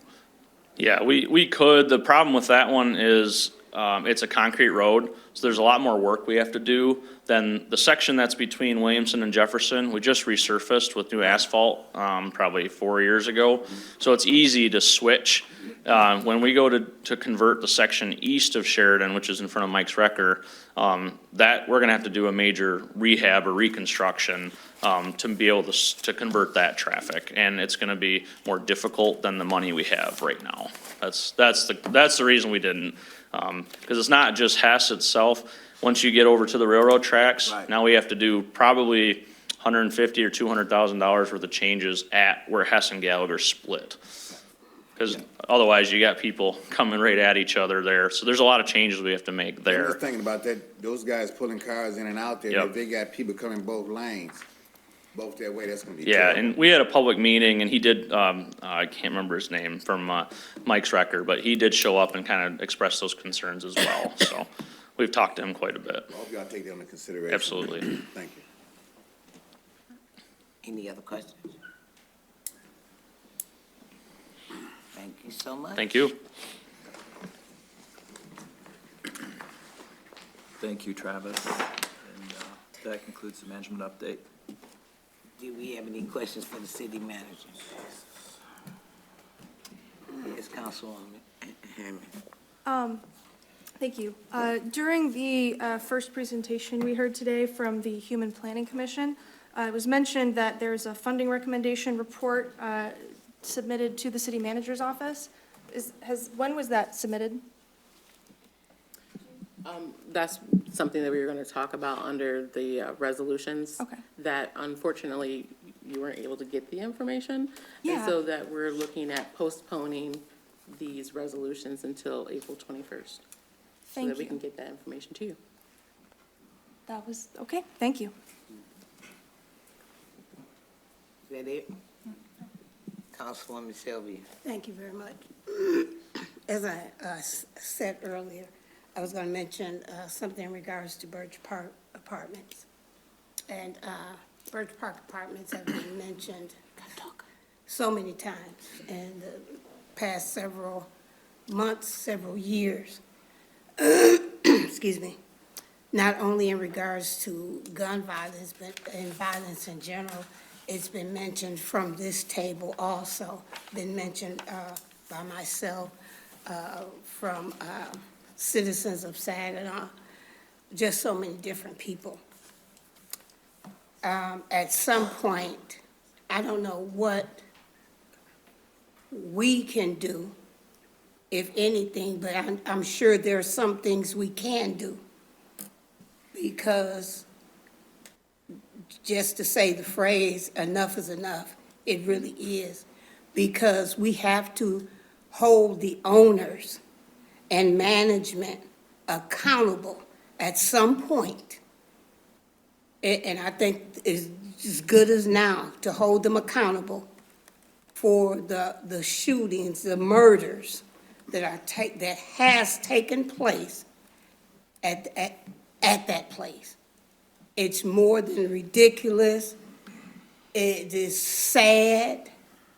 It is heartfelt at times to have to go to funerals, to the bedside of dying young people, only because of sometimes, now people can't be in every place at every time, but it's sometimes the cameras, people not on duty, just neglect of that property. Where does anything start that the city can do? And I know we can't do everything. So if anyone's, any kind of feedback that I may get from that, you can keep that. So where does it start? Where can it start with us as a city and or the city council? What can we do? How can we hold these people accountable, in regards to their properties and this violence that continues to take place at Birch Park Apartments? I'm going to ask Chief to come up because they have been, there's a lot of information that goes out there that may or may not be correct, but they have spent a lot of money or in the process of spending money. So I'm going to ask Chief to kind of give an update on that. In Sure. addition to however many years that they've been paying for overtime too for police patrols. Yes, yeah, we've had overtime patrols in there for probably the last 4, 5, 6 years. We can't be there all the time. Right. We have a problem in society. Councilman Braddock hit it right on the head. We've got a cultural issue. The last homicide we had in Birch Park, somebody just got out of prison in October of '24. They saw somebody they didn't like. Now, if they would have seen that person at Fashion Square Mall or out in Frankenmuth, same thing would have happened. Same thing. Except there's one unique thing about Birch Park. They've got a Section 8 housing full of women with children. No husbands. Where do guys hang out? Where the women are. Okay? When the guys are in there and they have a cultural issue, they got a score to settle. What do? They don't care. The last homicide was on film. Why do you think he's locked up right now in the county jail? He's gonna go to prison. And you think his mother's gonna be happy and his kids and his family? No. This just continues and continues and continues. Council, about 1.5 years ago, we got a grant, you approved it, for help. This is what the group HELP is out there trying to do. They're trying to stop the violence and slow things down like this. It takes everybody working together as a team. We can't do it. Birch Park, they're doing a lot. You're gonna have your opportunity at the next council meeting to approve it. We have been working with them for quite a few months now to put license plate readers on their property. The agreement was signed today by them. It's gonna come to you in 2 weeks. Been working with the company for months on this to get it resolved. City attorney wrote the contract a few weeks ago. It was approved by them today. They are working with us in a partnership to put a camera system in front of that building that only we are gonna monitor. We're gonna know who's coming and going from that complex. All that's gonna do is help us a little bit more fight crime in there. But is it gonna stop the crime? No. But what it's gonna do is it's gonna allow us to put more people in prison. That's gonna stop the crime. Eventually, people have got to understand there are ramifications for what you do. There are consequences for your actions. They have to understand that. When you decide to take another person's life, there are consequences. And you will go to prison for the rest of your life. And your family member is going to suffer. And some people, that's the only way they're going to learn. And let's just hope that some of the other people that know these individuals that do these crimes understand that that's not the way to do it. And in the future, they decide to put the gun down. Because when they see that gun, they should be looking at their loved ones. Because they're never going to see them again because of that gun. Guns don't kill people. It's the people that squeeze the trigger, kill people. It's a cultural issue. We live in a very, very violent society. I can put the tools out there to put people in prison. I can't stop the culture the way it's going. That is for groups like HELP, Victorious Development. Those organizations we have invested in. We wrote over $2 million worth of grants between those two organizations and our victim service unit to help stop this crime and slow it down. And they're doing a good job. It's working well. Now, Birch Park, are they stepping up to the plate? Yeah. They put $10 million into their complex last year for our mothers of Saginaw that are unwed with children so that they can have a really nice place to live. Their cameras are fixed. Their gate is fixed. People still go there to visit the other females. And when they see somebody they don't like, the first thought is shoot and kill. Shoot and kill. It's their first thought. And just because Birch Park is there doesn't mean it doesn't happen anywhere else. We had a homicide over this weekend. You're going to hear a lot about it in the next couple of days. A lot. Sad situation, sad. People do things, and we're not talking kids, we're talking people in their late 20s, early 30s. They do things that just, it doesn't make any sense. Just because you're mad at somebody, you go kill somebody else. Absolutely ridiculous. Ridiculous. But again, we're going to stop it by locking people up.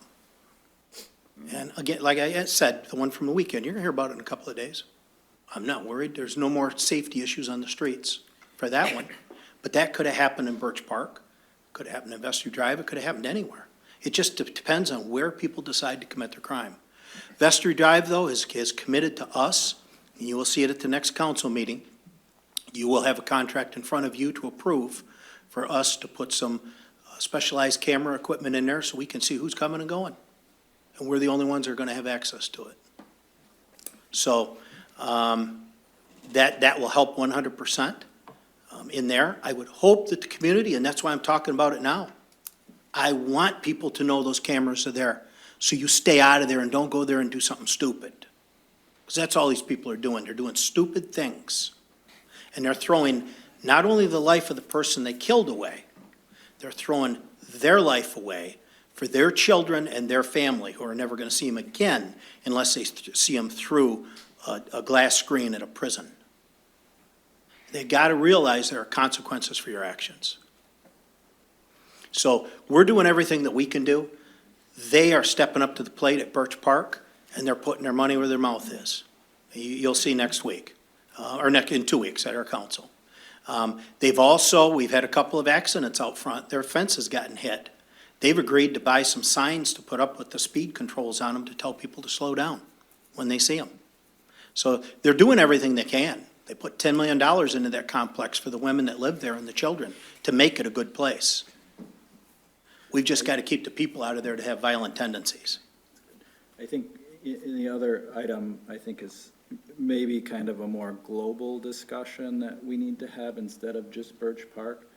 I think we ran the crime map for you at one time, Councilwoman, but I just see one today where the very high crime density is actually from Michigan, about 4 blocks from Gratiot to just past Holland. That's the highest density area we have in the city. And that's all violent crime, firearm-related crime. The hottest spot is, for those events, is probably right around Holland and Woodbridge, I think. It's all on the west side now. It's where it's all shifted since 2019, from the east side to the midsection of the west side. And homicide over the weekend we had was on the west side. Okay. So thank you very much for that information. I will have more to say. I've got a lot to say right now, but I'm going to hold it to the next council meeting, because locking everybody up is definitely not the answer. It's the answer to some stuff. Locking everybody up is definitely not the answer, because it goes deeper than that. But thank you very much for your information. Thank you. Anybody else? Yes, Councilman. Yeah, I just I'm with Mike back. I just want to thank the chief for giving that very, very detailed explanation. I dug into this after the election and talking to our officers, talking to people on the street, talking to people that rap music. It is a mindset, and it's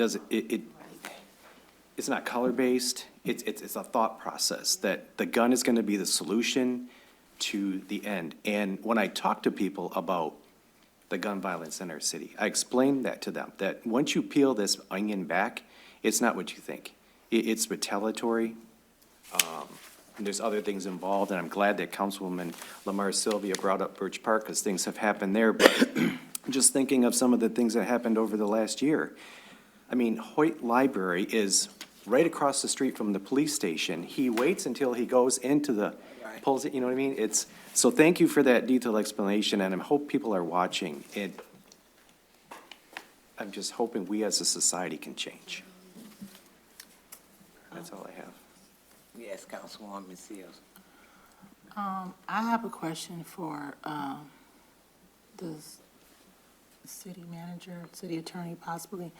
I guess I'm coming from a council perspective on what we can do as a council, as a city council, as a city period. And I'm looking at our Saginaw code here, and I'm in the code 151.110, and it's under unsupervised properties, and I was kind of listening to what Councilman Sylvia was saying, and I don't know what in that section, I don't know if we can, I don't even know, Chief, if we can find a way to hold people responsible underneath that section. Just reading through it, it looks like, I mean, it has everything from drug-related activities to nuances, all different types of violations. And it even goes down to the enforcements of these. So how can we, as a council, what can we do to enforce and help Chief out when he brings this information to us and use our code, use our laws that are already here? How can we enforce the support of our law enforcement? How can we help support them using what we have here? I hope I'm saying that right. To Amy, possibly, because Amy's looking hard. Yeah, I think while she's looking that up, I'll just say that there are other ordinances too that could be used to take things, but it would require community support, and I think support from the council. And one ordinance that we passed years ago was, I think it was for people under 18 curfew. That might help. Do we have enough officers to do that? Yeah, but as the chief of police said, these are people that's 20 and 30 years old that's doing this stuff. Yep. It's a combination. I mean, if you to get too much into the statistics, but a lot of the homicides are committed by people under 18. That's what we see. I can't remember what what the curfew ordinance was, what level that was, but I think in the past we've had, when we did that enforcement, we did get a lot of pushback too, so we need that kind of support from the community and from council to enforce those. And I say that to Mr. Manager because, the city wants us to do something, but this is the way we help as a city council. This is how we support our city. This is how we support you, Saginaw. So, allow us to help in our capacity. So I know, You good? I just want to say that intervention is necessary, but also too, we're talking about the culture, in our youth, but we also have to look at the prevention as well. So we do, not everybody is, waking up every day trying to go kill somebody, but you do have youth out there that are displaced, that are idled, that are, don't have things. So it's important that our community collaborate together to ensure that our young adults, our youth, have things. Source by Michael Balls always talk about having jobs, being the, being the root cause of these crimes. And a lot of these young folks from age 14 and up want to work and want to be somewhere different, And so if we can get them working in activities instead of being around the bad behaviors, because you're not gonna catch it all. We're not gonna catch it all. It's a lot of emotions over the years and over the years, and so. I just think we have to look for as intervention is necessary. That's why I brought the subject up. But we do have to stay focused on the prevention part of it as well. Madam Mayor? Yes. Yeah, I agree too. Been a mentor for so many years and having 6 little brothers in the Big Brother Sisters program, and none of them have went to jail for no more than 2 or 3 hours. One of them got a wedgie and got sent to jail, and he ain't had no problems out of him since. But, mentorship is the key. We all want to put in our 2 cents. We're helping out the kids who don't have no fathers at home, and they do help. And unfortunately, a lot of these kids that's doing these crimes don't have mentors or never had a mentor. That's why we put money back into the community centers when we got the ARPA money to help see that, stop that. And I believe in another 3 or 4 years, we're gonna see the crime rate going down, I hope, because we put money in the community centers and talking to the kids. At our last session with the help group last week, we talked about things similar to this, about violence and decision-making, you know, how you gonna act when you get mad, and things of that nature. And, you know, it went pretty well with the kids. We had over 20-something, well, maybe about 30-something kids in the mentoring group this last Thursday. But we got to keep putting it in them, keep putting them in them, and talking to them about prevention. Not only preventing quite using alcohol and drugs, but quit making babies when you're still a baby yourself. So, and we talk about that at the help groups, because letting these guys know you can't be bringing babies here and you can't take care of them, you know. So I got a good feeling that it's gonna get better, but sometimes it seems like a whole lot. You know, you don't get the statistics on how good the kids do. You always get statistics on how bad they do. You know, and that's the thing. That's the first where the fire is, and it goes where the fire at. You know, if everything is looking good, you don't go there. So we're gonna have issues, but we got a lot of kids here that are getting mentored, and I think this is gonna turn around. But we got to keep doing what we're doing, and keep helping out our kids who don't have parents at home. So, thank you. Let me share that. Anyone else?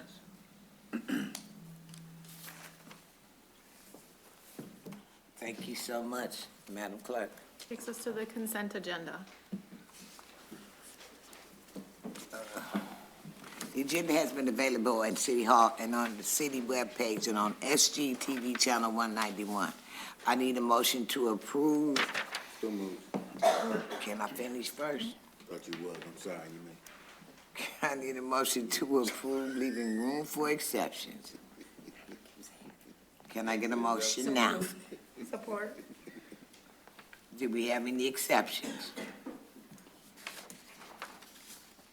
Okay. Hearing none, all those in favor signify by saying aye. Aye. All those opposed, nay.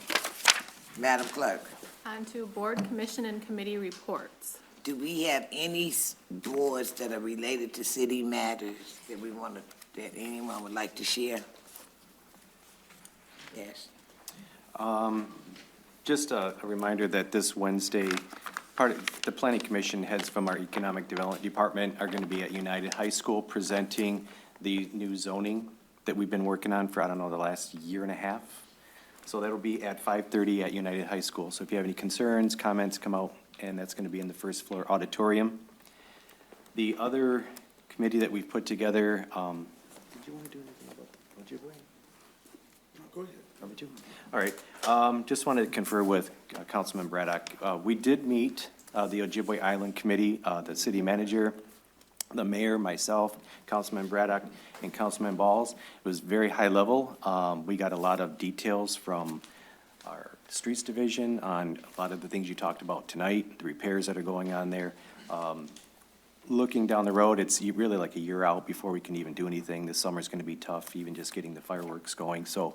But no, we did meet, so if anybody has any questions, feel free to get with us. And like I said, we just kind of brainstormed and we'll set some direction for the future.